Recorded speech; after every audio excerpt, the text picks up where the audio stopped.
a professora Alice, o professor Alan e Tiago também, que hoje também não está aqui participando, mas, então, Alice, você vai apresentar a nossa convidada de hoje?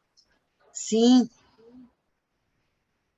Então, para quem não conhece, né, a doutora Ana Medeiros, formada PhD, né, em Engenharia da Informação pela Universidade de Osaka, e foi bolsista pelo governo japonês no Brasil, né, uma bolsa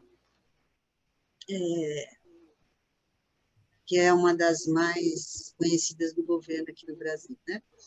E ela fez o bacharelado e mestrado em Ciência da Computação e Informação pela Universidade Federal da Paraíba.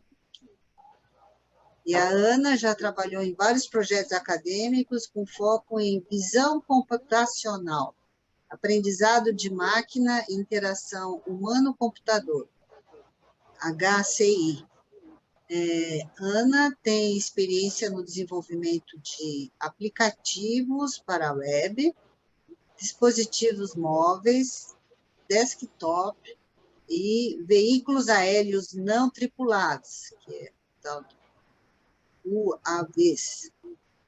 Membro da equipe da Osaka University no Mohammed bin Zayed. É um nome árabe, né? É uma competição robótica de lá, do país, lá de Abu Dhabi. Sim, os Emirados Árabes. Mohammed bin Zayed International Robotics Challenge, MBZIRC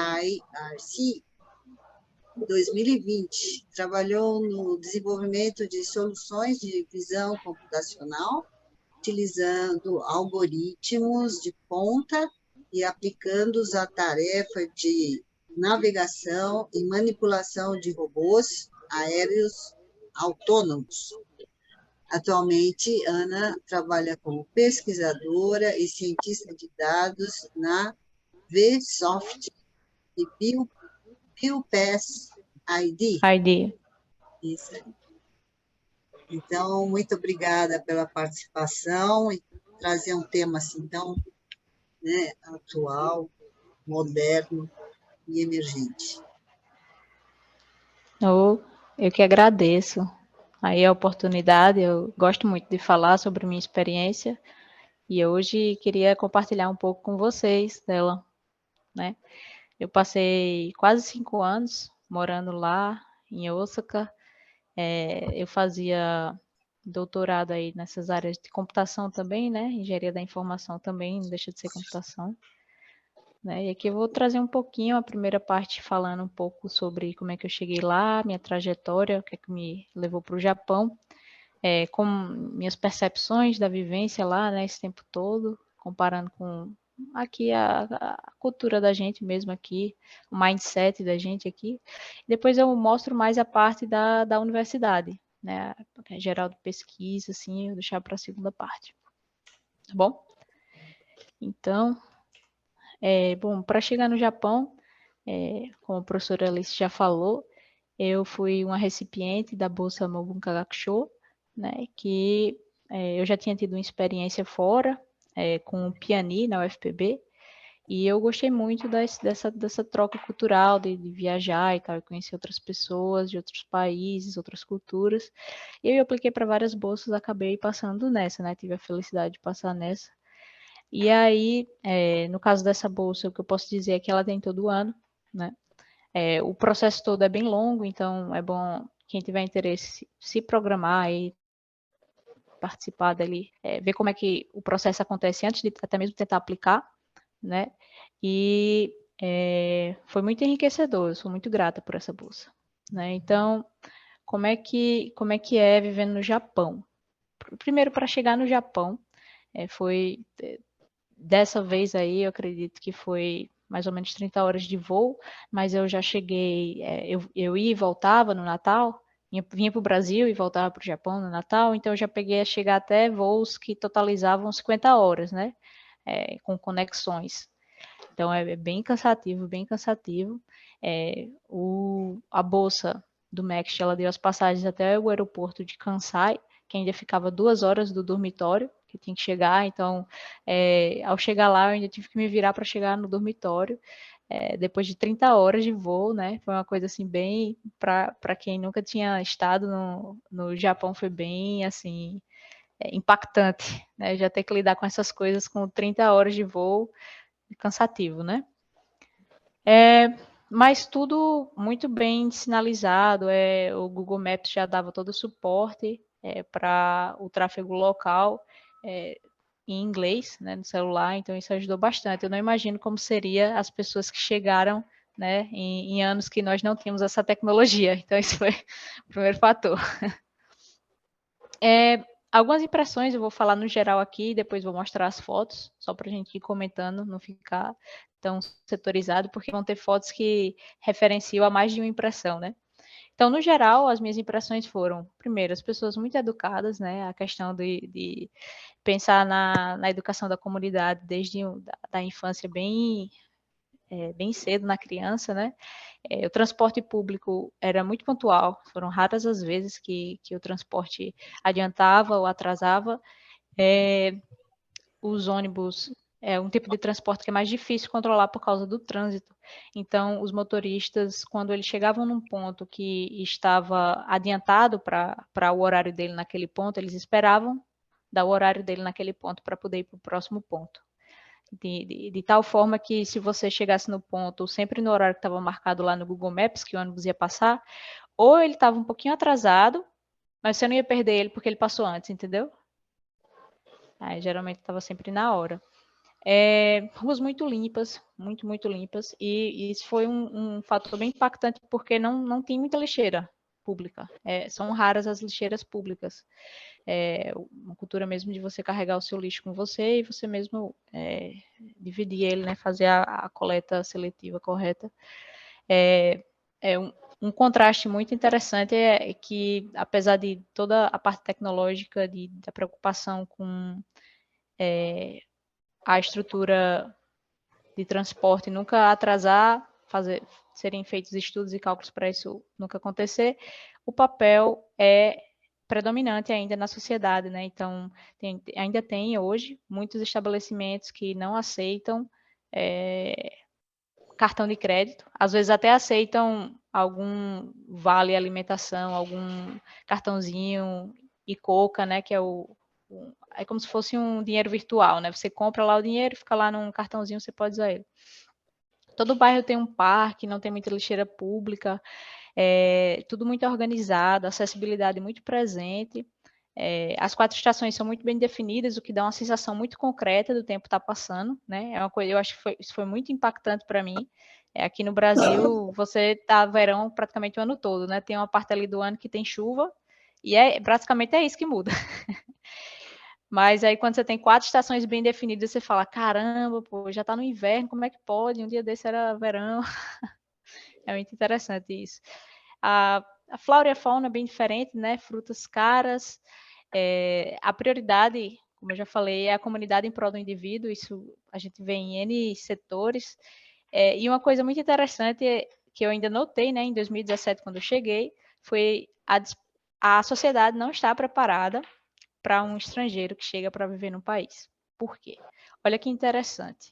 Como as coisas estão amarradas de um jeito que é como se eles esperassem que todo mundo tivesse nascido lá, tivesse parentes lá. Porque para você ter um cartão de crédito, você precisava de um plano de celular, você precisava de um número de celular. Mas só que para você ter o número de celular, comprar um chip, você precisava ter um cartão de crédito. Então tem esses loops assim, tipo, como assim? Aí os caras falavam, não, mas você passa o cartão do seu pai. Não, mas meu pai não mora aqui, não tem um pai aqui. Eu acho que tá vazando o áudio aí de alguém. E você pode multar ou você pode me deixar como anfitrião que eu posso fazer isso, tá? Se você quiser. Aí, Bom, então, foram coisinhas como essa que você nota que a sociedade não está, assim, não pensou ainda em reformular alguns setores para estar mais preparada para receber a inserção de um novo membro na comunidade, né? É muito interessante isso. Bom, vamos lá. Vamos ao que interessa, as fotos. Aqui é uma foto da universidade, você pode ver ruas muito limpas, isso aqui provavelmente era no verão. Aqui já é uma foto fora da universidade, você vê que bem parecido, né? A parte de dentro da universidade com a parte de fora da universidade, a preocupação com a urbanização integrada com a natureza, né? Ruas muito limpas, acessibilidade. Você vê que tem um banquinho aqui, as pessoas sentam e ficam observando. Sempre tem esses detalhes assim que realmente são usados, né? Às vezes você vê banco assim até mesmo em praças que eu raramente vejo as pessoas utilizando aquilo. Então eu via realmente um fator de usabilidade em cada detalhezinho assim. Isso aqui é num parque. Esse parque aqui é no meio de Umeda, que é uma das principais cidades dentro de Osaka. Então, ela está no coração de uma metrópole. Você está vendo aqui, de novo, acessibilidade, presença de parques, de árvore. O pessoal faz muito piquenique aqui nesse local. Então, isso aqui fica, tudo que não é pavimentado, fica lotado de pessoas fazendo piquenique, que é uma estação de trem de uma cidade bem pequena, do interior. Então, você vê que mesmo longe das metrópoles, as ruas são limpas, dentro da estação, fora. Isso aqui é uma parte mais, sem ser com prédio, mas com casa, mas ainda nos arredores da universidade, que tem 3 campos. Então, ruas limpas, não há presença de calçadas, são apenas pintadas no chão, e isso é respeitado, né? Então, são ruas apertadas, então não dá para construir uma calçada nesse caso. Então, o que é que eles fazem? Eles pintam a calçada, e se um carro precisa usar aquilo ali, um caminhão vai passar, ele usa aquele pedacinho de chão que seria a calçada, mas logo fica livre para o pedestre usar, né?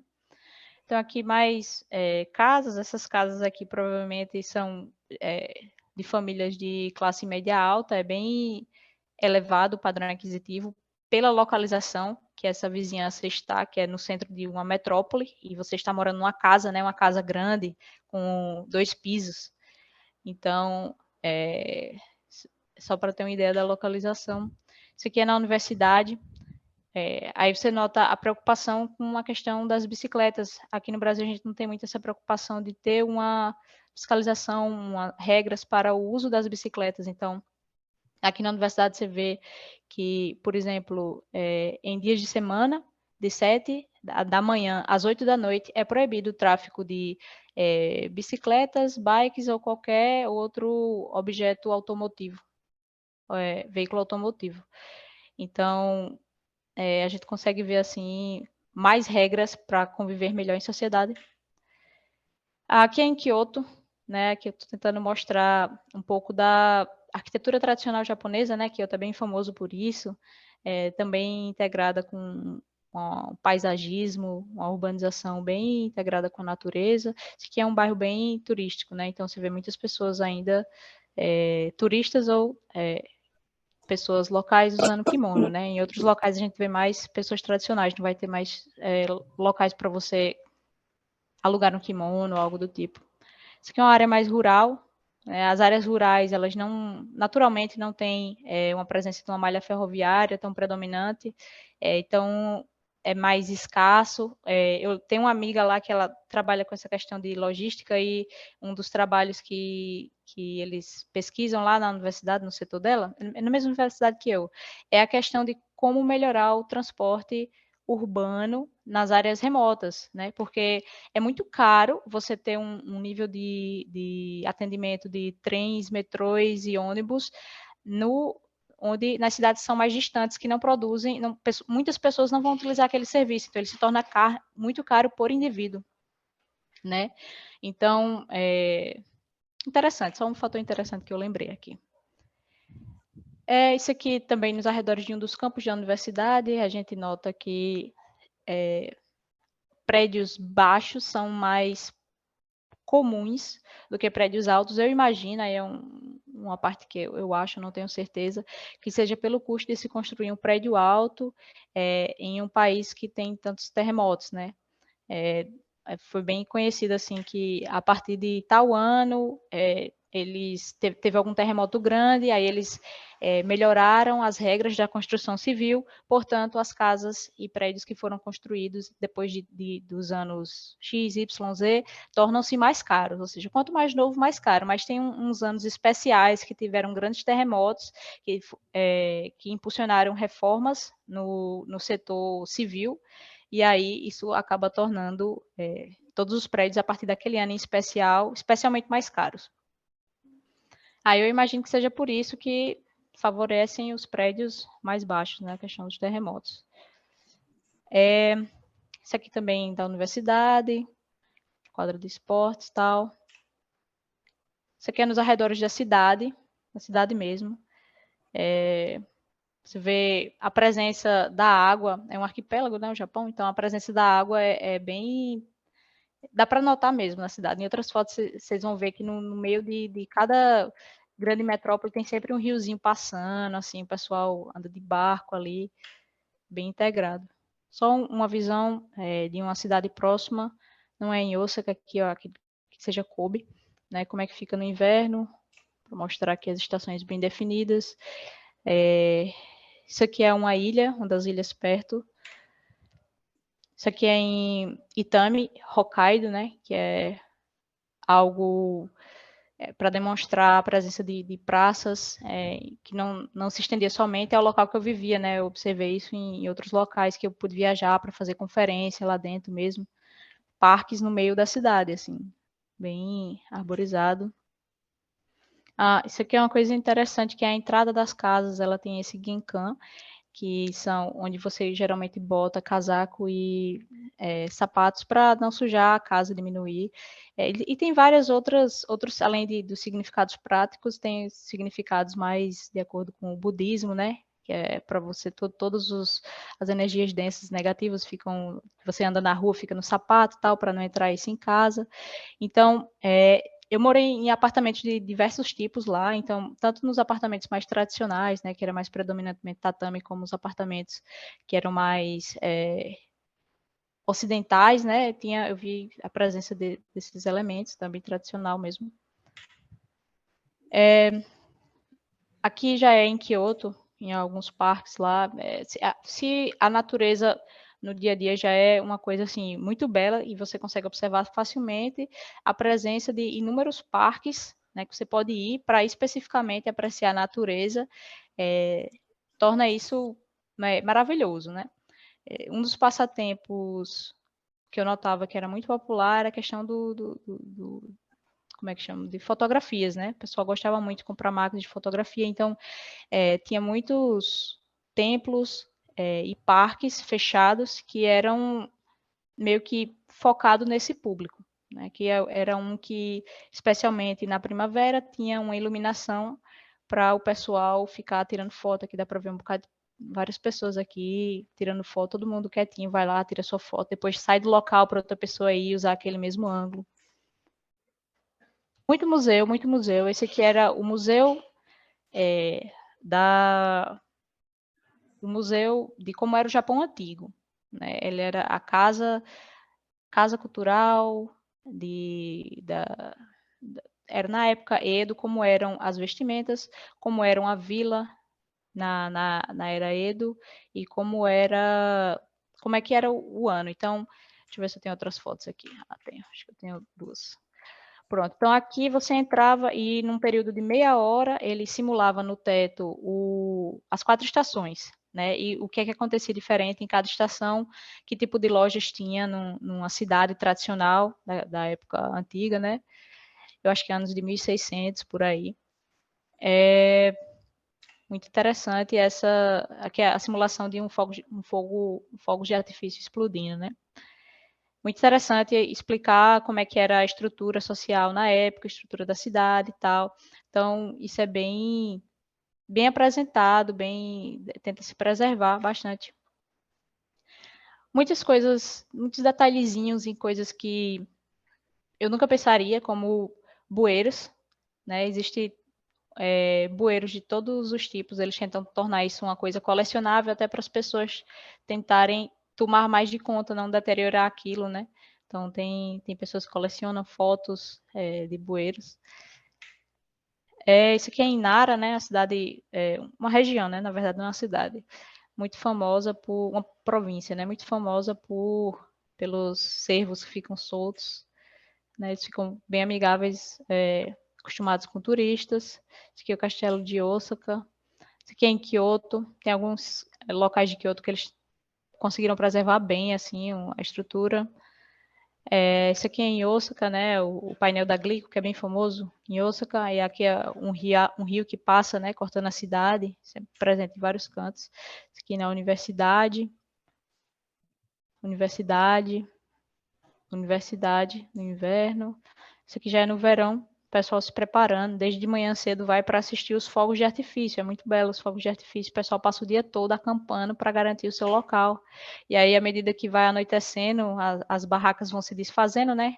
Muito calor, o pessoal precisa de barraca para passar o dia, e à noite é super, hiper, mega, ultra lotado, né? Isso aqui é mais de 1 hora de artifício, assim, de fogos de artifício. Isso é apenas um dos fogos que, no verão, dá para você assistir mais de 20 exibições de fogos de artifício de diferentes tamanhos. Serão intermediária. Aqui os festivais de verão, né? A pessoa vai para dançar Bon Odori. Isso aqui é em Kobe, né? A Torre de Kobe. É muito legal. Isso aqui todo mundo andando. Dá para ver que tá todo mundo. Não sei se dá para ver, mas tá todo mundo em uma direção só. Ao redor, né? Dançando. Na primavera, muitos piqueniques, né, ao ar livre. O pessoal tenta sempre estar ao ar livre sempre que pode. No verão e no inverno é bem difícil estar ao ar livre por causa do calor e do frio, né? As folhas de sakura, muito bonito. As espécies existem cidades que são muito famosas por montanhas de sakura. Essa daqui é uma delas.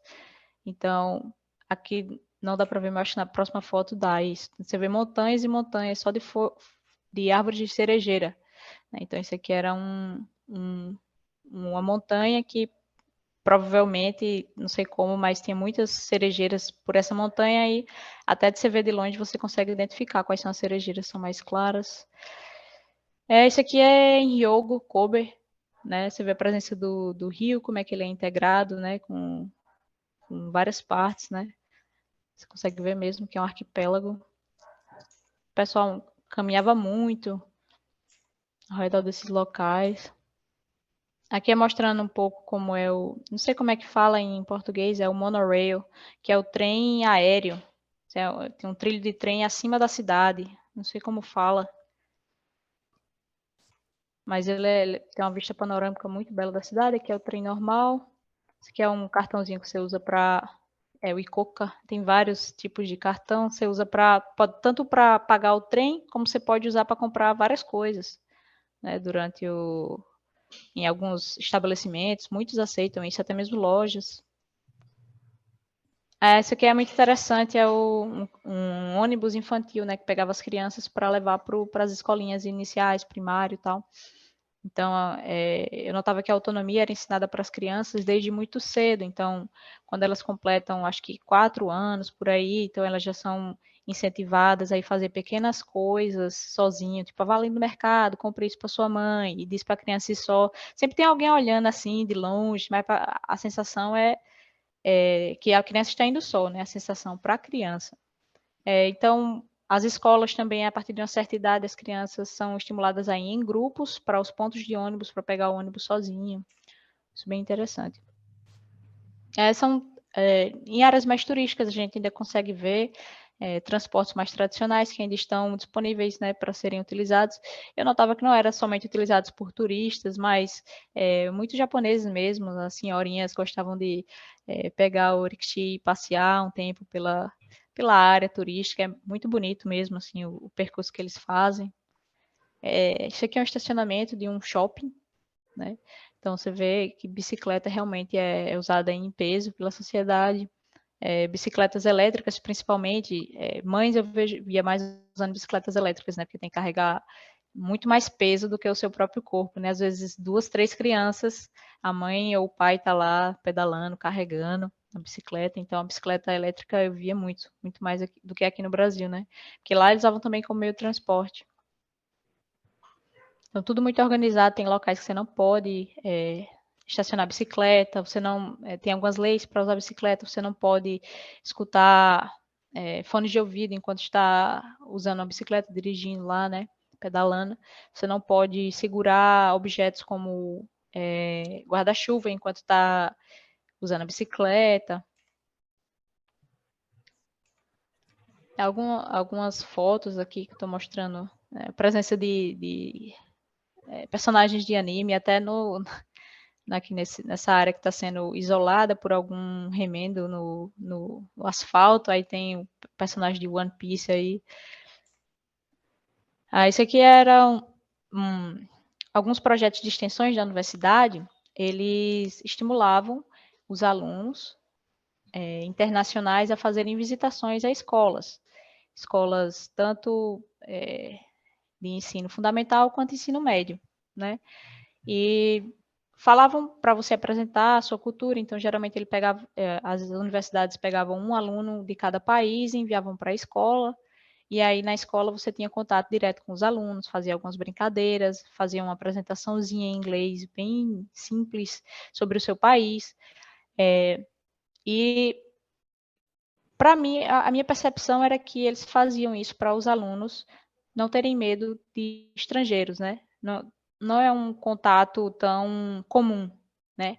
Se você pensar que o inglês ele é muito presente aqui no Brasil, muito mais, a cultura americana é muito mais presente aqui no Brasil do que no Japão, por exemplo.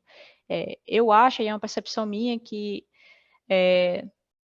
aqui a nossa indústria de entretenimento, principalmente para os jovens, ela não é tão forte como a indústria japonesa de entretenimento é forte para o jovem japonês. Né? Se você quer jogar um videogame que está na moda, provavelmente esse videogame aqui ele vai vir direto dos Estados Unidos e às vezes, não sei se todos eles são traduzidos para português, né? Então você tem um contato mais intenso com coisas da cultura americana. Mas lá no Japão eu observei que a indústria de entretenimento japonesa é muito forte, muito forte. Realmente o pessoal lá só ia para filmes americanos, jogos americanos, livros, etc., séries, quando queriam, quando tinham esse objetivo de integrar com a cultura americana, né? Então, eu observava que essas trocas culturais eram mais para tentar ter uma abertura maior de conexão, de troca de cultura, mais do que incentivar o inglês, né? Porque era a língua que todos nós utilizávamos. Mesmo quem sabia falar japonês era pedido, não fale japonês. Na escola você só é para falar inglês. Né? Eles queriam essa troca. Deixa eu ver. Esse aqui é a agência do Banco do Brasil, achei muito legal. Em Nagoya, né? Muito brasileiro em Nagoya. Aqui um x-salada, tal. Aqui algumas comidas, né? Macarrão, esse macarrão é de chá verde. Alguns tipos de ramen com bases diferentes. Espetinho, só para dar uma ideia assim da comida. Não é só sushi, era isso que eu queria mostrar. O pessoal associa muito sushi, né? Mas tem muita coisa, muita comida indiana no Japão, muito forte. Que é só um melão que eu botei aqui para ver aqui. Isso aqui seriam $40, aproximadamente. Então, você acha que tá barato um melão por $40? Um pouco caro, né? Você é no supermercado. O pessoal dá muito fruta como presente, né? Essas frutas embaladinha, bonitinha, presente legal. Aqui é a visão de cima do Japão, né? Do avião. Aqui algumas fotos usando kimono. Pronto, é isso. Posso abrir agora para a pergunta dessa primeira parte da vivência, que aí agora eu vou falar da universidade só.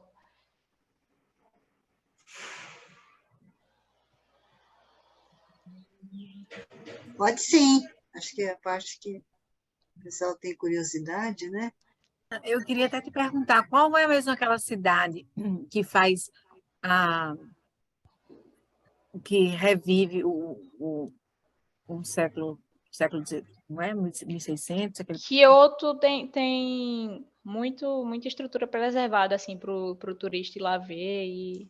Mas aquela que você disse que fica que tá, passa isso é um as 4 museu. estações. Era Era um um museu. museu. Mas era Era um onde? museu em Osaka. É bem no centro mesmo, lá de Osaka.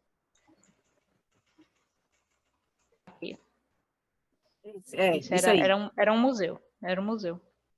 Tem vários, esse aqui, o museu era dedicado para a era Edo específico, e você ia, passava o tempo que quisesse, tinha também baratinho lá, uns 500 ienes, que dá tipo $5, você pegava um yukata, que é um kimono mais simples, podia ficar andando lá, era uma cidadezinha que eles recriaram, então cada quadradinho desse ia ter, tipo, o cara que faz uns pentes específicos para o cabelo. Aí tinha lá um bocado de pente, como se fosse a vendinha dele, né? Aí do lado a casa de banho. Aí do outro lado, então eles tipo pegavam elementos que eram sempre comuns nas vilas, criavam cada lojinha dessa aqui, como se fosse a lojinha do cara lá na época, e tinha um auditório dentro era dentro da casa de banho, que era o maior item lá, que era tudo dentro era como se fosse uma casa de banho, só que não tinha água e era um projetor, né? Para você ver aqui ficar, e tinha uns detalhezinhos, aqui ficava tal coisa, aqui as pessoas vendiam aquilo, casa de escambo, casa de aposta, então. Aí é isso. Aí tinha, do outro lado tem uma parte residencial que você podia entrar como seria uma casa, tipo assim, uma casa de uma pessoa de família rica, né? Aí eles faziam como se fosse, tem um jardinzinho, tem a parte fora da estrutura de madeira que você pode ficar olhando para o jardim.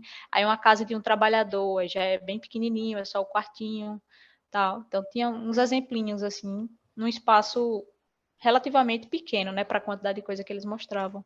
E aí eles tinham essa iluminação que mudava, né, mudava como se fosse, o áudio também mudava, como é o áudio do verão, da primavera, do outono, do inverno, ele ia mudando, né. E aí você conseguia escutar no áudio coisas, por exemplo, no verão, você escuta muita cigarra, né, então tinha o som da cigarra, aí começava a passar os fogos de artifício à noite, que era a noite do verão, a noite e o dia do verão. Aí na primavera, eles projetavam como se fossem árvores de cerejeiras, né? Saindo ali um pouquinho em cima dos negócios, muito passarinho cantando, né? Barulhos, assim, sons específicos de cada era para passar a sensação de como seria, né? Ana, daquela lista de coisas que você observou logo naquele primeiro slide, não precisa nem voltar, mas e depois você contando cada foto, se você pudesse dizer o que você mais sente falta, o que mais te marcou desses itens aí, qual foi dessa tua vivência lá? Tudo, né? Assim, você desenvolve um carinho muito grande. Se você absorve, né? É uma troca, né? Então você deixa um pouquinho de você e pega um pouquinho do ambiente, das pessoas, da cultura. Então, seria tudo, né? Tipo, eu não tenho saudade até de reciclar o lixo. Pois Que é, lá a e gente acha tão ruim, né? Fica assim, ai meu Deus, não sei o que, o caminhão do lixo vai passar. O lixo tem um dia específico para cada tipo de lixo e só passa na semana que vem. Se você não perder, perdeu. teve alguma coisa que você voltou e sentiu falta que não conheceu? E gostaria de voltar? Eu gostaria de ter viajado mais, né? Eu pesquisava muito, então eu passava muito tempo entre a minha casa e o laboratório minha casa. E aí eu mudei muito de casa, mas só que gostaria de ter me preocupado menos com a pesquisa e passeado mais.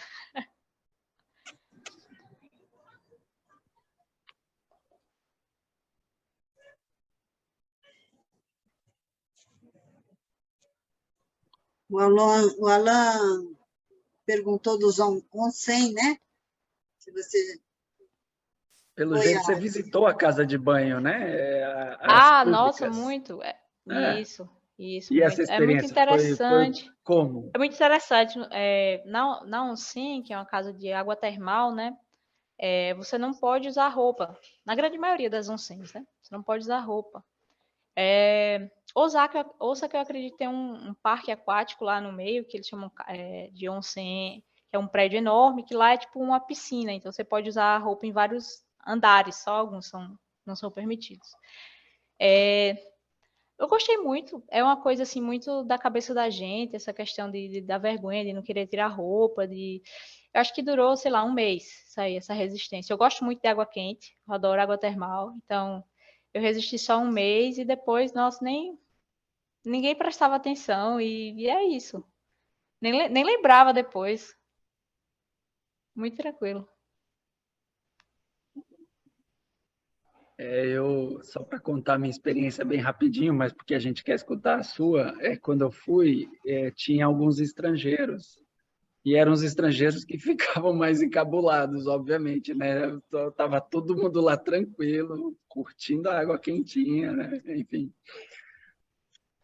Ah, eu tive até uma experiência interessante, porque uma das minhas visitações a colégios de aluno, essa foi de ensino médio, a gente dormiu de um sábado para um domingo, né? Os alunos estavam fazendo uma excursão e era para ir com os alunos estrangeiros de vários países, né? Então a gente passou de um sábado para um domingo numa ilha que era perto lá do colégio deles. Então a gente apresentou lá, fez a troca cultural e de noite todo mundo foi para onsen junto, né? Nós, os estrangeiros e os alunos.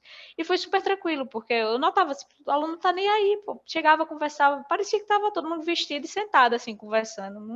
Não notava nenhuma estranheza, nem nenhum olhar, assim, tipo, tá me olhando alguma coisa, assim. Não tinha nada disso, era super tranquilo. Massa, legal. As alunas, no caso, né? Porque é dividido por gênero, né? A maior parte, né, Alice? Não sei se mas alguns são misturados, mas a maior parte Me é falaram que no dividido. interior, quando a cidade é muito pequena, geralmente a oncinha é mista. Me falaram isso.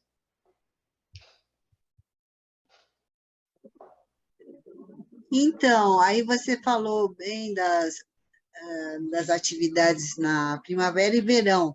E o outono e inverno? O que Então, que o você... outono, deixa eu ver se eu botei aqui alguma foto. São as folhas ficam vermelhas, assim, né? Que já está indo para o inverno, né? Já está caindo. Mas o outono tem o coio, né? Que eles chamam, que é essas folhas vermelhas aqui.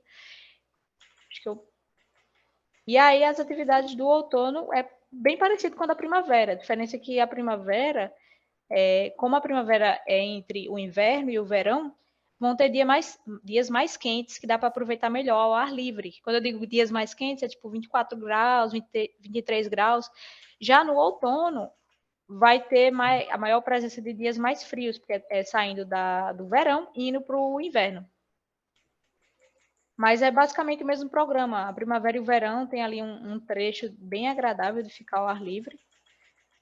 Acho que eu não botei tanta foto de folhas vermelhas. E é mais para curtir natureza também, né? Parques. Isso. E frutas, né? Tem muita variedade de frutas. É isso. Isso tem, eu não sei decorar das frutas das estações. Eu era um estudante, então eu não comprava muita fruta, é caro. É caro, mesmo no outono, que é época. Não, então, eu lembro que no verão tinha muita melancia. Não sei, ficava um pouco mais barato as melancias. Lembro também que tinha melancia amarela, eles modificavam geneticamente as melancias e tinha algumas melancias, em vez de ser vermelha dentro, era amarelo. Mas o sabor era o mesmo. No outono, eu acho que era morango que eu via no outono. Mas eu não comprava muita fruta, então eu não tenho essa memória assim de associar a estação à fruta. Bom, então eu acho que Porque alguma alimentos, outra né? pergunta? As comidas devem ser bem características de outono também, né? Os pratos. Uhum. Então tá certo. Alguém mais quer perguntar alguma coisa? O João, ele perguntou, mas ele foi direto no meu chat aqui, ó. Eu vou só reproduzir a pergunta dele, tá, Ana? Você percebeu alguma diferença da infraestrutura da internet móvel, 3G, 4G, em Muito, relação muito, aqui muito, no muito, muito, Brasil? muito. Coisas de latência, velocidade, preço, é isso que ele pergunta. O preço era bem mais caro. Mas a cobertura, eu achava incrível, assim, até em locais remotos eu tinha 5G e a velocidade também incrível. Lá, o Japão ele tem Agora eu não sei se vou lembrar os nomes, mas ele tem 3 provedores principais, né? Que é a Docomo, NTT e a SoftBank. SoftBank muito grande. Então, esses 3 provedores, eles vão ter internet de fibra ótica, vão ter internet para celular, vão ser dono de núcleos da empresa que são só para companhia celulares, fibra ótica e cabo não usa tanto, assim, a fibra ótica é a mais procurada, cabo é só quando eles não têm um backbone naquela região. Mas cobertura 5G já em quase toda, acho que em 2019 já tinha, em 2014, 2018, 2017, a 4G, quase todo canto tinha 4G já. A velocidade era muito alta. Eu lembro que era 100 megabytes por segundo nas grandes metrópoles e na faixa de 50 megabytes quando você ia para cantos mais assim rurais. Isso era no celular, né? Eu não tinha fibra ótica, eu não instalava internet em casa. Os planos de internet tinham uma boa quantidade de giga que você podia gastar por mês. Eu acho que o meu, se não me engano, era 50 por aí. Então, como eu passava a maior parte do tempo no laboratório, eu não tinha essa fibra ótica, mas eu sabia que tinha uns colegas que tinham, que sabia que a espera para as companhias que tinham as melhores fibras óticas chegava a quase 4 meses, que você entrava na lista de espera para poder botar em fibra ótica na sua casa.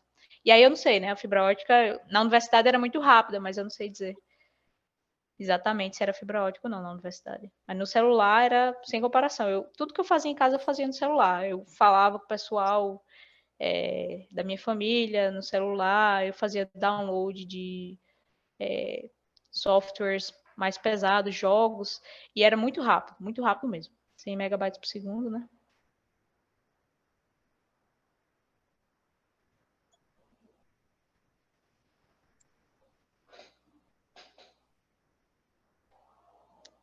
Pronto. Alguém tem mais alguma pergunta?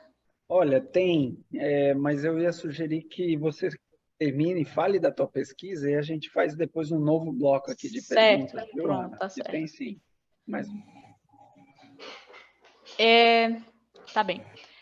Bom, em relação à pesquisa, eu vou estar focando aqui nos recursos da universidade, né? As primeiras impressões, primeiro, pessoal, tem muito recurso mesmo lá, ambiente multicultural, aluno, todo aluno que entra lá recebe monitor novo, às vezes computador, tem uma verba da universidade para os alunos apresentarem em conferências nacionais ou internacionais lá, então, aluno ganha diária, aluno ganha passagem, isso não é só aluno de doutorado, não. Até aluno de graduação mesmo já tem direito a isso. Basicamente, você precisa, né? Aqui eu vou mostrar alguns equipamentos. A parte que eu trabalhava era mais na parte de drones, porque do meio para o final surgiu uma competição de robótica, e aí tinha verba para ser contratado alguns alunos para participar dela, e eu fui um dos alunos contratados. Então, a gente começou a comprar muitos drones, os drones da DJI, esse DJI Mavic Air, eu já vi muito aqui no Brasil, o pessoal, os youtubers aí, eles usam muito para fazer umas coisas, ele é bem versátil, mas ele não pode ser programado, ele não tem o SDK para você controlar ele, já eles não dão suporte para isso, né? Já esse Matrix, ele já tem suporte de SDK, esse Parrot Bebop também tem, Parrot é francês, se eu não me engano a DJI é chinesa. Aqui é um trabalho de um dos alunos, no meu laboratório era um laboratório de computação gráfica, robótica e áreas afins. Então, a gente fazia muito, para entrar, todo mundo que entrava no laboratório era pedido que construísse um joguinho simples qualquer. Esse aí foi o trabalho de um dos alunos, da época que eu entrei, ele pegou o drone e pegou a realidade virtual, né? Ele está vendo aqui essa imagem aqui, e a espada dele, ele vê aqui, ó, como se fosse para ter o feedback tátil, né? O drone é como se fosse a bolinha, e aí toda vez que ele toca na bolinha, o drone se mexe como a bolinha para dar ali o feedback tátil na experiência virtual dele. Alguns outros materiais de laboratório, equipamentos, impressora 3D, HoloLens, que é de realidade aumentada, né? Você consegue ver ao redor de você, mas cria-se como se fossem uns fantasminhas, umas projeções que conseguem aumentar a sua realidade, digamos assim. Aí o Parrot Bebop em ação, aqui era um dos meus trabalhos, você apontava para a janela e o drone ele conseguia identificar qual era a janela e autonomamente para dentro da janela. Aqui é o trabalho de um colega meu, ele construía robôs para locais de difícil acesso por humanos, para ou fazer observações, ou fazer limpeza, ou fazer alguma coisa ali. Então, o trabalho dele era fazer com que o robô conseguisse acessar aqueles locais e explorar aquele local, mapeando, né? Então, era como se fosse uma aranha e ele ficava, tipo, o projeto dele era debaixo de algumas pontes, que era muito difícil acessar. Aqui alguns outros drones que estavam lá por cima quando eu tirei as fotos. Esses aqui, materiais, ó, Jetson TX2, que são como se fossem microcomputadores. Esses dois têm placas gráficas. O Jetson TX2 é um computador de entrada da NVIDIA. O Jetson Xavier, ele já é um computador mais avançado. E o Jetson Nano. Então, são equipamentos muito caros aqui para a gente. Não vê muito aqui assim.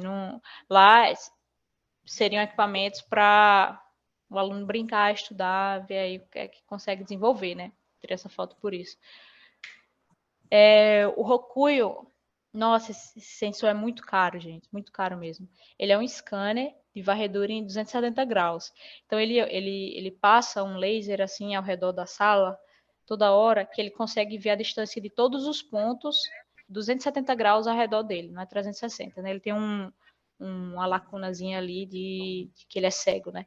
Mas isso ficava muito preciso, os robôs autônomos que você usava isso. Eu lembro que era muito cara, tipo, não sei dizer, acho que era 100 mil ienes, 150 mil ienes, por aí, na época. Eu sei porque foi uma das grandes compras de laboratório, o pessoal falava muito disso. Aí, tipo, quando ele vai varrendo, aí vai construindo o mapeamento do local assim, em tempo real, né? O que tá branquinho é porque ele viu que tem esse espaço para ele trafegar. O que tá cinza é porque ele encontrou algum obstáculo ali e ele não consegue ver. Isso dá para ser feito com câmera também, né? Mas aí o grau de confiabilidade naquele laser é bem maior. Aqui é o projeto de outros colegas, que era com parede de escalada e realidade aumentada. Então, eles tinham alguns projetos que eles ou tentavam otimizar acessar o topo, tipo, quais seriam os melhores apoios para usar, ou então eles escolhiam caminhos com níveis de dificuldade diferentes ao apagar a luz do recinto e projetar uma luz somente nos apoios que deveriam ser utilizados para tornar aquele caminho fácil, médio, difícil. Então, eu perdi um pouco o contato com essa pesquisa, foi mais ou menos isso, mas na real mesmo, essa pesquisa aqui aconteceu porque o laboratório tinha verba e o professor gostava de escalada. Então, ele criou as pesquisas, né, com as coisas lá. E isso era muito interessante, porque, tipo assim, isso é similar aqui com o Brasil. Se o laboratório, o departamento tem uma verba e não usa, o que é que acontece no ano seguinte? Você vai comer tudo, diminui. Né? Diminui a verba, né? Então, tem que usar a verba toda. Então, às vezes, quando sobrava um dinheirinho, a galera comprava umas coisas legais, assim, bem divertidas. Aqui é uma infinidade de equipamentos, né? Esse PC aqui é uma mochila que você bota nas costas. E aí o pessoal usava muito com realidade virtual, né? Porque os capacetes têm que estar conectados com o PC para rodar o ambiente e tal. Então, tinha muito desses PCs aí, tinha muita pesquisa só com realidade virtual aumentada. Aqui alguns capacetes de realidade virtual, né? Oculus Rift, Vive Pro, HP Reverb, HTC Vive. Esse aqui foi o joguinho que eu fiz logo no começo. Infelizmente, na época, eu não tirei foto do joguinho rodando, né? Com Unity, o Oculus Rift Leap Motion. Era ele detectava gestos com a mão e tipo, soltava uns poderizinhos, tipo um Kamehameha nos bonequinhos que saía aparecendo. Mas era muito legal você integrar esses diferentes tipos de equipamentos. Aqui a estrutura do laboratório, o laboratório era um andar todo, né? Eu tirei de 2 quartos aí, duas áreas que eram áreas comuns dos estudantes, as cadeiras aqui de uma qualidade muito boa, as mesas, cada aluno tinha direito a uma mesa, né? E no outro lado aqui era área comum para usar nos experimentos, às vezes precisava de muito espaço, precisava de uma área escura, então tinha uma área comum, essa área aqui era mais comum e essa área aqui era individual, né? Cada aluno no seu quadradinho. Você podia pedir quantos monitores quisesse, o livro que você quisesse, eles compravam para você, era bem legal. Aí que aqui um pouco do... A professora Alice já falou isso, eu vou pular, né? Então, quando eu cheguei aqui no Brasil, eu acho muito interessante porque às vezes as pessoas pensam assim, doutorado só é para ser professor, né? Não, você faz doutorado para ser professor, se for participar da indústria, né? Não tem muito para que fazer doutorado. Mas o que eu acho muito interessante é que o fato de eu ter feito doutorado foi o que o pessoal da empresa que eu trabalho hoje se interessou, né, em investir em mim, que é a Vsoft e o BioPass ID. Vou falar um pouco deles agora. A Vsoft, que eu trabalho hoje, né, ela é uma Indetec brasileira, especializada na certificação de pessoas e processos, né, e ela investe muito em pesquisa e desenvolvimento, né. Então, eu tinha um background de pesquisa muito plural, assim, em diversas áreas, em robótica, em visão computacional, aprendizado de máquina, interação com o computador e o usuário, e eu achei muito legal porque eles estavam interessados justamente nisso, porque eles gostam de soluções criativas para automatizar processos e principalmente envolvendo biometria, né? Que a biometria, geralmente, ela envolve ou um leitor ou uma câmera, um leitor específico, por exemplo, de impressão digital, ou uma câmera, e aí eles precisam justamente da computação gráfica, né, e da inteligência artificial para poder propiciar esses processos serem automatizados. E aí, essa empresa específica, a Vsoft, ela está localizada em vários pontos do Brasil, e ela também tem uma empresa irmã lá dentro dela, na mesma sede, que é o BioPass ID, que aí é que é legal, tem um link com vários aplicativos que eles fornecem grátis até uma certa quantidade de uso. E aí tem, por exemplo, você pode tirar o background de uma imagem, pode anonimizar o seu rosto, você pode criar aplicativos de biometria para entrar em sites, você pode identificar se uma imagem, e esse é um projeto que eu estou trabalhando agora, se uma imagem é de uma pessoa ou é uma imagem de uma foto, né? Que é para saber se é uma foto real, genuína, ou se aquela foto ali é a foto de uma foto, a foto de uma máscara, um impostor tentando se passar por você para acessar a sua conta ou seu banco.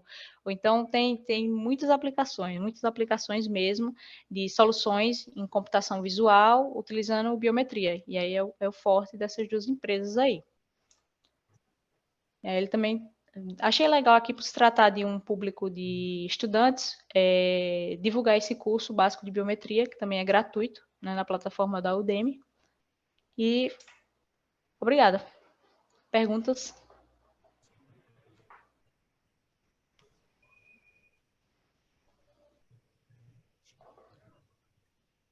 Alice, quer fazer alguma questão? Eu tenho umas perguntas, sim, mas passem aí, ó. Depois eu quero voltar na Gabriela, que ela te perguntou uma coisa interessante também sobre a sua vivência lá. Ah, tá. A Gabriela perguntou, como foi utilizar o inglês nas ruas? As pessoas conseguiam entender ou às vezes era um pouco difícil obter informações? Sem dúvida, era difícil. Nas ruas mesmo assim, era difícil. Eu acredito que só em Tóquio, logo quando eu cheguei, que estava visitando, alguém chegou com inglês fluente, assim, do nada, se disponibilizou. Só você quer ajuda? Você está querendo chegar aonde? Como é assim e tal?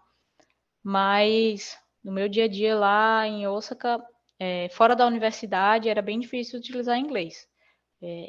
Assim que a gente chega lá, a universidade disponibiliza uma turma de estudo japonês, né? Então, pela necessidade e pela imersão, você acaba aprendendo muito rápido as coisas simples, né? E o que você vai precisando, você vai tendo que desenrolar. Então, é basicamente isso. Não dá pra... Não tô dizendo que quem não sabe japonês não vai conseguir chegar no Japão. Vai. Agora você não vai conseguir sair da rota turística, né? Você vai lá nos restaurantes, que é os McDonald's de lá, né?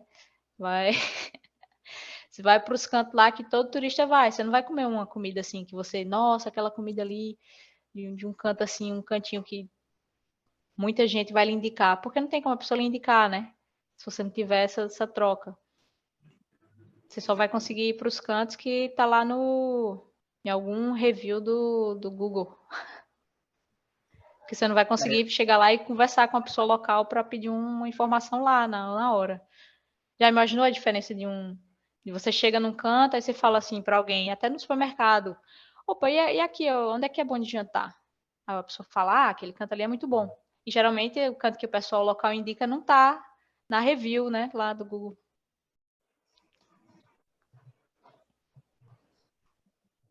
Ana, pode parar de compartilhar a tela, talvez, para a gente ver, né?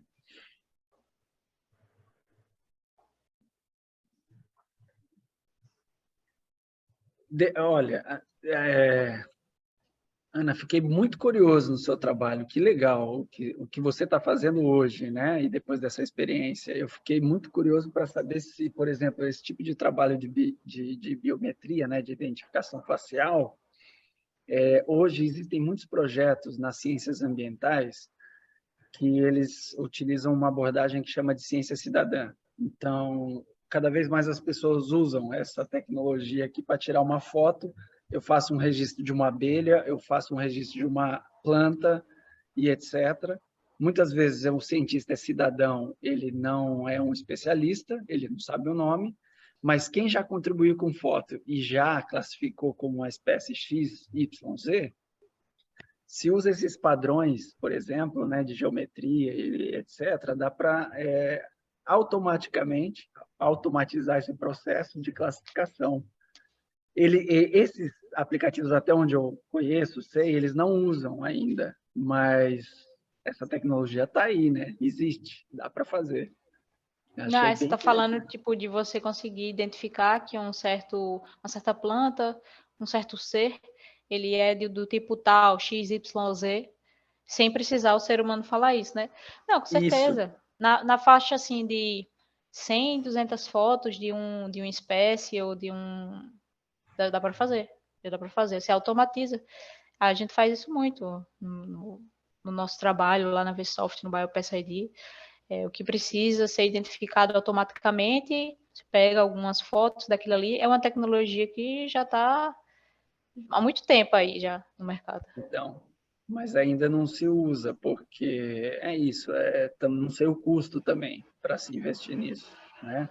Existe um sistema que chama Sistema Urubu, e o Sistema Urubu é porque ele vai justamente registrar onde acontecem os mais atropelamentos, por exemplo, de animais silvestres que atravessam estradas. Aí aparece uma preguiça, preguiça, preguiça, preguiça, sem registro, não sei o quê. Eu não preciso mais classificar se ela já foi feita, né? Basta usar essa automatização. Mas Isso, até isso. onde eu sei, não tem, não estão usando. E Não sei aí se é um aplicativo, seria um aplicativo que você está falando, isso é aí? um aplicativo. Aplicativo para celular? É, O custo é de treinar, o custo maior vai ser de treinar o modelo, né, de inteligência artificial para ele reconhecer. Mas depois que treina, porque para treinar precisa de placas gráficas para poder treinar isso, né? Mas enfim, depois que treina, o custo não é muito alto, não, né? Ele ficar rodando lá só reconhecendo. Agora, a infraestrutura para ter um computador dedicado só para receber isso é que eu não sei, né? Eu realmente nunca trabalhei na parte que gera o billing lá, né? Nós utilizamos serviços em cloud, todo o meu trabalho é na nuvem. Só que eu não sou da parte da infraestrutura que gerencia os custos, então eu não sei nem dizer isso aí. não, tá ótimo.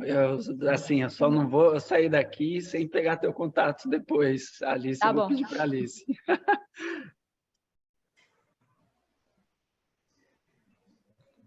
Nossa, quanta novidade, né? Eu falo assim, eu estou até sem pergunta, porque estou aqui, a gente fica boquiaberto, né, com essas novas tecnologias.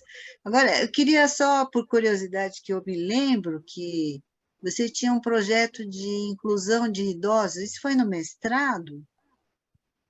Isso, Através... foi no doutorado. Mas aí um problema que eu tive é por conta do japonês. Meu japonês, quando eu cheguei lá, era inexistente. E aí, como eu ia fazer com os idosos de lá, eu acho que é um nível além, né? Você falar com uma pessoa jovem, aí é um nível, né? Mas você falar com um idoso em japonês, aí já é outro nível. Aí eu acabei modificando esse foco aí por conta desse empecilho aí, né? Que Não deu para continuar esse projeto aí. Era também de Ah, automatização, de melhoria de vida, né? uhum. Com a tecnologia. Que, Então, que eles a minha usam, eles pergunta... têm muito, desculpa, eles têm muito esse investimento, chama Society 5.0. Não sei se já ouviram falar. E não é só no Japão. Se você procurar na internet por Society 5.0, eu acredito que seja global, não sei exatamente a origem, mas lá havia muitos projetos que eram fomentados pelo dinheiro da Society 5.0 do Japão. E aí, conversando no meu trabalho lá, eu tive uma reunião com o pessoal de outras empresas até, e aí eles falaram, eu estava aqui com o pessoal da Society 5.0, então aparentemente teve no Brasil aqui algum evento aí que o pessoal estava apresentando nesse tema também. Então, me leva a crer que seja global. Basicamente, a Society 5.0 é a ideia de usar a tecnologia para melhorar todos os aspectos da vida. Né? Por exemplo, eu lembro de um projeto que era o idoso, ele só vai lá no médico, sei lá, meia hora antes. Então, o aplicativo falava para ele, de acordo com as pessoas que estavam lá no consultório, ó, se você sair agora em casa, pegar ônibus tal, metrô tal, você chega lá 10 minutos antes da consulta. E aí diminui a questão de espera, né? E também outras coisas automatizadas, né? Usando a tecnologia. Que maravilha, porque o que a gente gasta de tempo em espera de consultório, né? Em fila. Né, eu estava pensando assim, se você deu alguma continuidade com seus temas de mestrado lá no Japão, ou Não, aí surgiu... o tema lá foi muito influenciado por conta dessa competição de robótica, né? Então acabou sendo puxado mais para a robótica por conta disso, né? Aqui os meus temas de mestrado, eles têm uma conexão com o meu doutorado. Assim que eu cheguei lá, eu tinha feito uma pesquisa aqui no Brasil sobre usabilidade de um aplicativo. Eu tinha construído um aplicativo que ele era usando mouse e teclado para fazer uma ação, que era movimentar alguns objetos tridimensionais, e lá, e também construir com o Leap Motion esse mesmo aplicativo gestual, né? Então, você movimentava os objetos fazendo mais ou menos esses movimentos aqui, sem tocar em nada, utilizando o Leap Motion, que é um dispositivo infravermelho, que é como se fosse o Kinect lá do Xbox. E aí ele conseguia pegar esses dados da sua mão se mexendo e ele movimentava os objetos.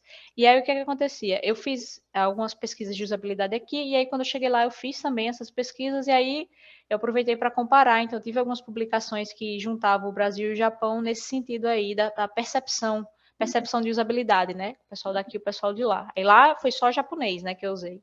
Eu para poder fazer Brasil versus Japão. E aqui eram só brasileiros. Tem publicado esse trabalho também. Ah, super interessante.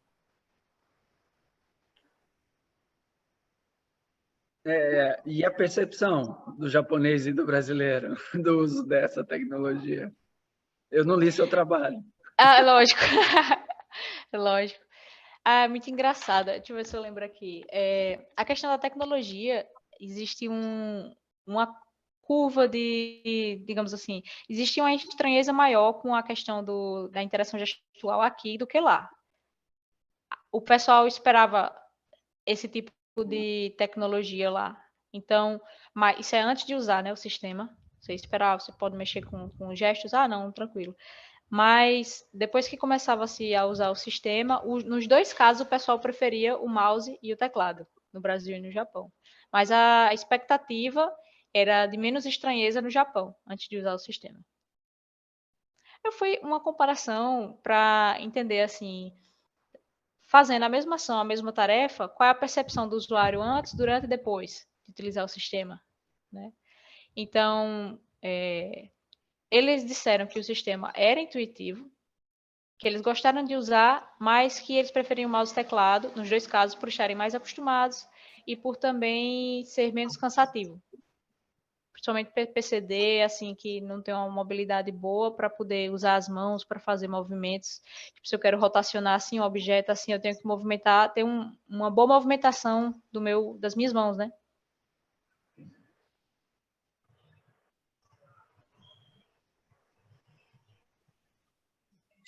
Legal, Ana. Olha, a gente está no São 8h15, tá? Tem uma pergunta aqui que onde é que você estudou japonês? Acho que não Lá sei, na não. universidade mesmo. Na Na universidade. universidade. Eu estudo até hoje, na verdade. Eu não falo fluente, não. No final, eu conseguia resolver todas as burocracias em japonês. Aí, agora que eu tô me dedicando mais para estudar mesmo, pra ficar fluente. Eu resolvo, né? Eu falo feito índio. Assim, mim quer isso, quer aquilo, não sei. Eu resolvo a comunicação, mas agora eu tô buscando a fluência. Legal. Você escreve? Escrevo. Legal. Desculpa. Eu estou nessa toada, nessa labuta. É contínuo, né? Bom, gente, Alice, Ana, vocês têm mais alguma colocação? Aí a gente pode encerrar Só depois que... fiquei só babando quando ela vai dizer tudo que a gente queria na pesquisa eles davam. Quero mais um monitor, tome. Quero mais não sei o quê, tome. Era. Quero esse livro. Eu só, ai, meu Deus. A gente fica com tudo de chorar aqui. Isso, estudante, né? É, isso é estudante, Imagine imagina professor. a diferença, não é, essa atenção especial que dá realmente ao estudo, à pesquisa, à valorização. Né? O É. aluno quer um monitor a mais, quer 2, 3 monitores, tome 3 monitores para você. Aqui, nosso Pedia aluno, na Amazon. No outro dia chegava. O professor pedia lá na Amazon. Eu noto que era bem simples. Cada professor tinha seu recurso, né? Eu não sei exatamente como é que eles conseguem esse dinheiro, se é uma redistribuição da universidade. Tem muita participação de empresas também e inclusive essa competição de robótica, ela é a cada 2 anos e é uma competição assim. Todo mundo submete esqueci como é o nome de um documento dizendo como é que pretende organizar as propostas para resolver os desafios. E os donos da competição escolhem, acho que acredito que 20 equipes, e eles dão dinheiro para as equipes, para ao longo de 2 anos, era muito dinheiro, eu não lembro quanto dinheiro era exatamente não, mas era tipo assim, mais de R$ 1 milhão para cada equipe. E aí esse dinheiro não vem para o professor, não vem para o professor, esse dinheiro vem para a universidade, pelo que eu entendi, tira uma parte do dinheiro, mas o professor consegue acessar esse dinheiro através de, tipo assim, é como se ele tivesse uma conta bancária que ele não pode tirar e gastar, mas ele pode entregar recibos que a universidade vai dando dinheiro para ele, uma porcentagem, digamos, sei lá, 70% do dinheiro que ele recebeu, a universidade tira, eu estou chutando esses valores, tá, galera? A universidade tira uns 30% e aqueles 70% aquele professor pode administrar, entendeu? Eu entendi pela minha vivência, assim, conversa, escutada e perguntada, era mais ou menos assim. E aí era desses dinheiros que o professor, aluno tal, tá precisando de tal coisa. Não, eu compro. Aí ele comprava na Amazon, mandava o recibo para a secretaria lá, a tesouraria, e ele recebia a restituição daquilo ali. Não era tão burocrático, não parecia tão burocrático. E eles pagavam os alunos também, professor, por exemplo, nesse projeto da robótica lá, da competição de robótica, eu recebia por mês para estar naquele projeto, como se fosse um salário, além da bolsa do MEXT, né? Então, os professores contratam alunos para trabalhar em projetos. As empresas também, quando estão na universidade, eu lembro que uma empresa que trabalhava muito lá era a Daikin, que faz... Aqui a gente vê muito ar-condicionado da Daikin. Não é tanto assim, mas eu cheguei a ver já, Daikin. Então, a Daikin ela trabalhava muito lá com projetos de automatização, mas não era com visão computacional, era mais com sensores, né, para tentar otimizar o custo de como é que eu posso tornar o ar-condicionado mais efetivo. Eu boto um sensor lá nos ar-condicionado e vejo como é que o fluxo de ar, não sei, eu estou imaginando aqui, eu nunca trabalhei nesses projetos. Mas aí as empresas faziam seleções, então os alunos já começavam a receber recursos de estágio ou de alguma coisa assim, já durante a pesquisa, né? Então, era bem legal isso aí, esse trabalho bem junto com a indústria.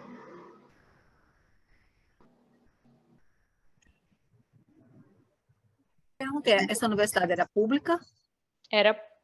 É porque não tem A exatamente parte, universidade né? pública feito o Brasil. é a Universidade Imperial. É uma das 7 universidades imperiais do Japão, que são o que seriam as federais daqui, né? Mas só que a administração é totalmente diferente, porque a administração não é 100% pública, né? Eu não sei explicar exatamente como é, eu não entendo muito, mas o professor corre muito atrás de recursos também, não é só, tipo, a universidade não dá para os professores. A questão dos professores, são muito poucos professores que têm a estabilidade que um professor aqui concursado tem, né, que eles chamam, eu não sei como é que eles chamam tenure aqui, né, em português seria o quê? Vitalício, talvez, professor vitalício. Lá, em um laboratório, talvez 2 professores sejam tenure track, né, que estão ali, tem um emprego garantido, como se fosse concursado. Os outros professores são assistentes ou tem contratos ali de 3 anos. Às vezes o primeiro contrato geralmente é 1 ano, aí os contratos subsequentes geralmente 3 anos ou 5 anos. E aí eu sei que tem umas leis japonesas que acima de 3 anos é um vínculo, como se fosse um vínculo CLT. E aí os encargos aumentam. Então a universidade fazia muito assim, tipo, passava 3 anos como professor assistente, aí depois passava 3 anos como professor com outro nome lá, para dizer que está em outro cargo, aí zera o conto desse negócio. Então nem tudo são flores, nem tudo são flores. O professor trabalhava muito lá, às vezes o professor ficava até 7 horas da noite resolvendo as coisas, assim, era bem... Não era tão tranquilo assim, não.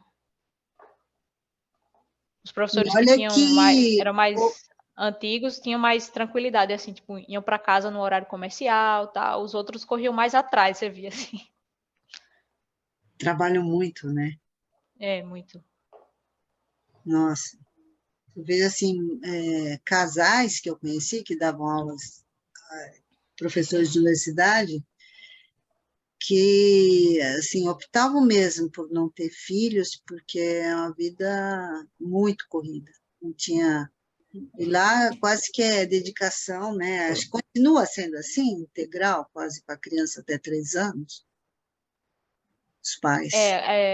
A pergunta é como é que os pais geralmente cuidam dos filhos lá? Não tem. Também, porque eu achava interessante eles optavam por não ter filhos porque não ia ter como, principalmente nessa primeira fase dos 3 anos, principalmente a mãe, né? É muito.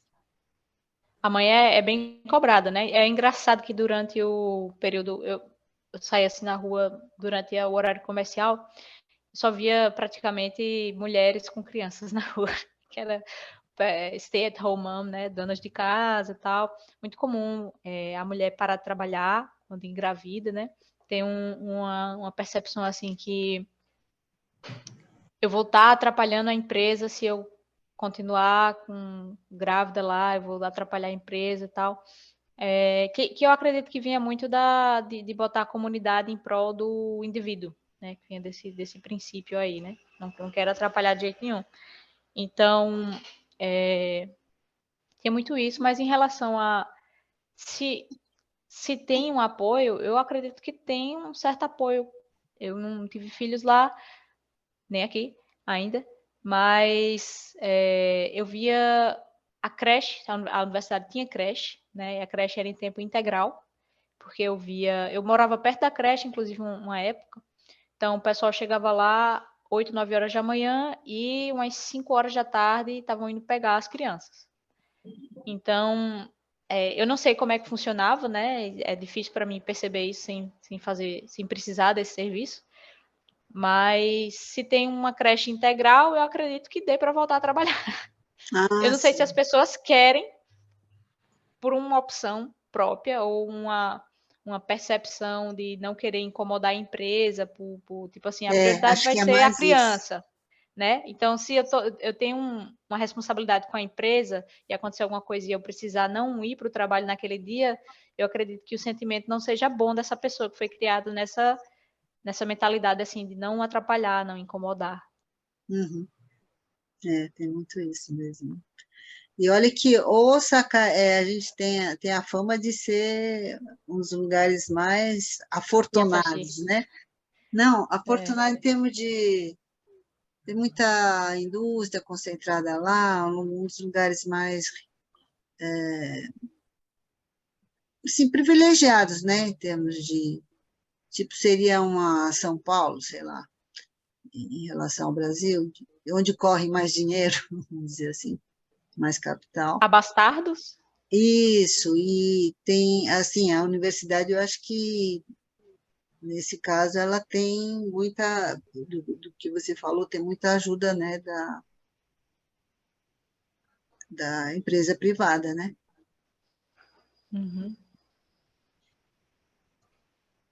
Eu acho que, pelo menos no meu laboratório, tinha bastante a presença de empresas privadas, né? Grandes empresas. O pessoal como é aquele fabricante de celular chinês bem famoso? Alguém lembra aí? Huawei? Huawei, né? Época de contratação, Huawei estava lá em peso. Eu lembro do salário inicial, assim, para você começar é 15 mil. A Huawei, como tendo terminado mestrado ou doutorado, né? Que o pessoal entra lá na área de pesquisa, de pesquisa de visão computacional, né? Que eles querem criar muitas melhorias para os produtos dele, né? Celulares. Então, eles divulgavam, esse era o salário inicial, assim. Agora, o pessoal tem uma percepção um pouco errônea do que é o trabalho aqui e o que é o trabalho lá, na minha opinião, né? Então, quando você vai procurar um emprego no Japão, você pergunta assim, e quantos dias de folga tem? Eles falam 160 e tantos dias de folga, porque eles contam sábado e domingo como dia de folga anual. Mas quando você vai ver mesmo, são 10 dias de folga anuais que você tem, e você provavelmente só pode tirar em horários específicos, tipo, fiquei doente, eu tenho que tirar um dia de folga. Não tem tipo, tô doente, bota aqui um atestado médico e tá tudo certo. Não. Algumas empresas, as mulheres têm direito a um dia de folga por mês, seria para cólicas, alguma coisa assim. Achei isso interessante. Já tem no sistema implementado isso. O pessoal não gosta de usar muito, aquela coisa de não querer incomodar, não querer abusar. E os dias de folga mesmo, geralmente eles tentam fazer todo mundo tirar junto na Golden Week, né? Que é um feriado que quase tudo fica de férias, é uma semana, né?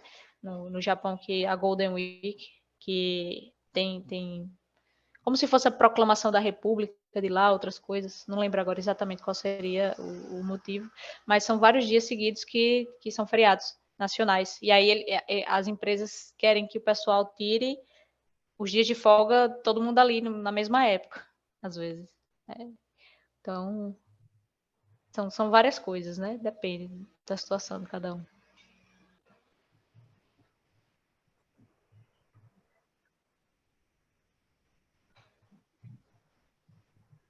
Alice, eu acho que está mutada. Tava montando. Então, foi muito rico, né? Diferente das palestras anteriores que nós tivemos. E o que é bom é isso, assim, assuntos bem diversos, né? E o Alan já vai poder anunciar a próxima. Ela. Alan.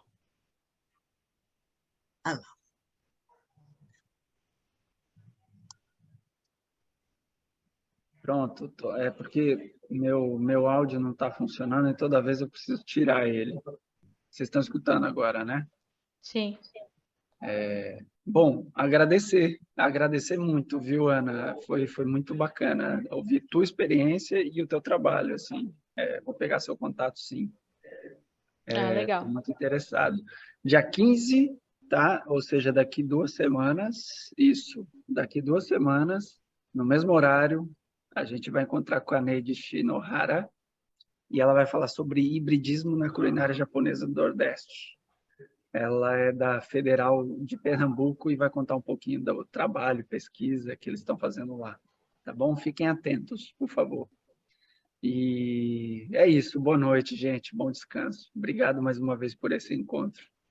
E Ana por estar aqui compartilhando. Obrigada pela oportunidade. Boa noite, pessoal. Boa noite. Estou sempre desligando. Obrigada mesmo, viu, Ana? Tchau, tchau.